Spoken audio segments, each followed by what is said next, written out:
சமர்ப்பிக்கப்பட்ட நிதிநிலை அறிக்கை ஒட்டுமொத்தமான இந்தியாவுக்கான ஒன்றியத்தின் நிதிநிலை அறிக்கையாக இல்லாமல் பாரபட்சமாக ஒரு சில பகுதிகளை மட்டுமே தேவையானவற்றை நிறைவேற்றுகின்ற அளவிற்கு இருந்தது என்பது குறிப்பாக தென்னக பகுதியில் இருக்கிற எல்லா மாநிலங்களுக்கும் வேதனையும் வருத்தத்தையும் தரக்கூடியது.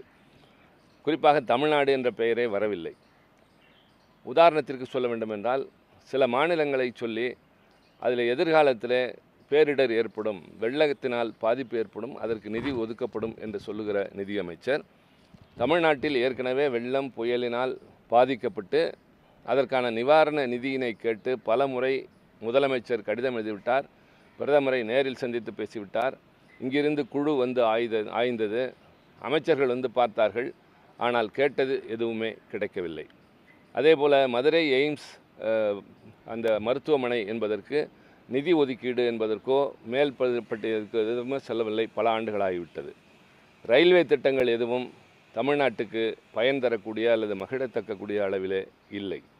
ஆக இந்த அரசாங்கம் பீகார் மாநிலத்திற்கு அவர்கள் கேட்டதையெல்லாம் தருவதும், ஆந்திர பிரதேசத்தை தருவதும் அவர்கள் கூட்டணி கட்சியில் இருப்பவர்களை திருப்திப்படுத்துவதற்காக என்று எடுத்துக்கொள்ளக்கூடிய அளவிலே தான் சூழ்நிலை இருக்கிறது. 2 மாநிலங்களுக்கு தருவதில் யாருக்கும் கருத்து வேறுபாடு இருக்க முடியாது. அதே போல் மற்ற மாநிலங்களையும் பாரபட்சம் இல்லாமல் சமநிலை கண்ணோட்டத்தோடு பார்க்க வேண்டிய கடமை அரசாங்கத்துக்கு இருக்கிறது. ஆனால் பாரதிய ஜனதா கட்சியினுடைய அணுகுமுறை முன்பை விட இப்போது இன்னும் மோசமாக இருக்கிறது என்பது தான் தோற்றமளிக்கிறது.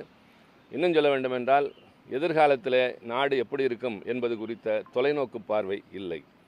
இந்தியாவில் இருக்கிற அதிகமான இளைஞர்கள் வேலை வாய்ப்பை தேடி அலைகிறார்கள். ஆனால் இவர்கள் அறிவித்திருக்கிற ஒரு திட்டம் சொல்கிறது 20 லட்சம் வேலை தருவோம் என்று, சில பேருக்கு 1 லட்சம் வேலை தருவோம் என்று சொல்கிற போது 2 கோடி பேர் ஆண்டுக்கு தருவோம் என்று சொல்லவர்கள் இன்னும் அந்த இலக்கை எட்டவில்லை.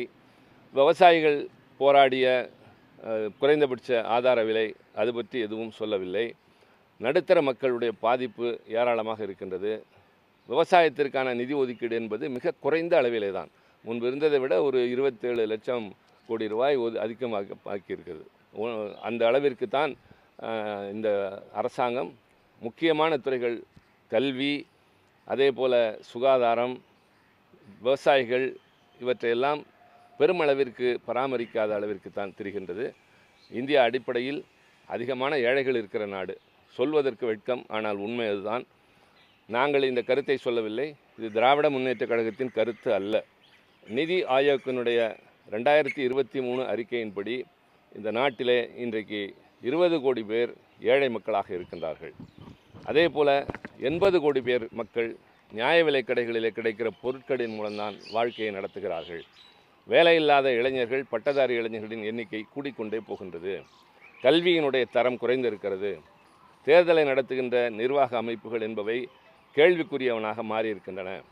ஐஏஎஸ் போன்ற தேர்வுகளிலேயே முறைப்படி நடக்கவில்லை என்கிற போது இந்த நாட்டில் ஏற்கனவே இருக்கிற அமைப்புகளும் சிதைகின்றன.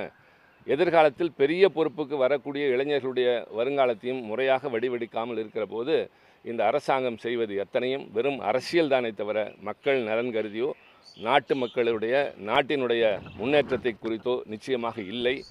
எங்களை பொறுத்தவரை இது அரசியல் கண்ணோட்டத்தோடு சொல்கிற பார்வை அல்ல. நியாய அடிப்படையில் நாங்கள் பார்த்ததை, அனுபவித்ததை, இப்போது அனுபவித்து கொண்டிருக்கிற வேதனைகளை தீர்க்க முன்வராத ஒரு அரசாங்கத்தினுடைய நிதிநிலை அறிக்கை என்பது எந்த வகையிலும் பாராட்டக்கூடிய அளவிலே இல்லை. நேற்றுக்கு பொருளாதார ஆய்வறிக்கை தாக்கல் செய்த நிதியமைச்சர் சொன்னார் 7% ஜிடிபி குரோத் இருக்கும் அப்படின்னு சொன்னாங்க. ஆனால் இந்த பட்ஜெட் தாக்கல் செய்யப்பட்டதுக்கு பிறகு அது 7% அந்த ஜிடிபி குரோத்தை எட்டுவதற்கு வாய்ப்பு இருக்குமா? அதாவது இந்த ஜிடிபி, அதில் காட்டப்படுகின்ற புள்ளி விவரங்கள் இதெல்லாம் ஏழை எளியவர்களுக்கு எந்த வகையிலும் பயன்படாது. பணவீக்கம் குறைந்திருக்கிறது, அதிகமாக இருந்தாலும் விலைவாசி குறைந்திருக்கிறது என்று நேற்றைக்கு அறிக்கை சொன்னது. அது எப்படி பணவீக்கம் அதிகரிக்கிற போது விலைவாசி குறையும்? சுத்தமாக ஏற்றுக்கொள்ள முடியாத ஒன்று. பணவீக்கம் என்பதே பொருட்கள் கிடைப்பது குறைவாக இருக்கும், உற்பத்தி குறைவாக இருக்கும், ஆனால் கையிலே பணம் அதிகம் இருக்கும். அதை கொண்டு வாங்க முடியாதவர்கள் பணத்தை கையிலே வைத்திருப்பார்கள். இதைத்தான் பணவீக்கம் என்று சொல்வது. ஆக அது குறைந்திருக்கிறது, விலைவாசி அதே போல் குறைந்திருக்கிறது, அதாவது பணவீக்கம் கூடியிருக்கின்றது, விலைவாசி குறைந்திருக்கிறது என்று முரண்பாடான தகவலை எல்லாம் சொல்கிறார்கள். நிறைய விசித்திரங்கள், நிறைய வேடிக்கைகள். ஆனால் போராடி இந்த நாட்டை காப்பாற்ற வேண்டிய கடமை எதிர்க்கட்சிகளாகிய எங்களுக்கு தான் இருக்கின்றது. உடனுக்குடன் செய்திகளை தெரிந்து கொள்ள சன் நியூஸ் பெல் ஐகானை கிளிக் பண்ணுங்க.